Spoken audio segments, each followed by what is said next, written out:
একটি বাস্তব জীবনের ট্র্যাজেডি। সৌদি আরবের যুবরাজ ওয়ালিদ বিন খালেদের গল্প, যিনি স্লিপিং প্রিন্স নামে পরিচিত। 2005 সালে মাত্র 18 বছর বয়সে লন্ডনের একটি সামরিক কলেজে পড়াশোনা করার সময় এক ভয়াবহ সড়ক দুর্ঘটনায় তিনি মারাত্মক মস্তিষ্কে আঘাতপ্রাপ্ত হন। সেই থেকে তিনি কোমায় আছেন প্রায় 20 বছর ধরে। তার পরিবারের কাছে চিকিৎসকরা লাইফ সাপোর্ট বন্ধ করার পরামর্শ দিলেও তার পিতা প্রিন্স খালেদ বিন তালাল তা প্রত্যাখ্যান করেন। তিনি বলেন, যদি আল্লাহ চাইতেন দুর্ঘটনাতেই তার মৃত্যু হতো। তিনি বিশ্বাস করেন একদিন অলৌকিকভাবে তার ছেলে জেগে উঠবেন।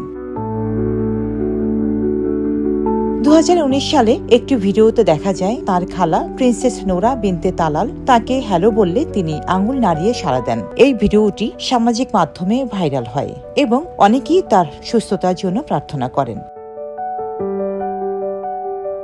বর্তমানে তিনি রিয়াদের কিং আব্দুল আজিজ মেডিকেল সিটিতে লাইফ সাপোর্টে আছেন। তার পরিবারের সদস্যরা নিয়মিত তার পাশে থাকেন এবং তার সুস্থতার জন্য প্রার্থনা করেন। আসলে এই গল্প আমাদের মনে করিয়ে দেয় জীবনের অনিশ্চয়তা এবং পরিবারের অটুট ভালোবাসার কথা।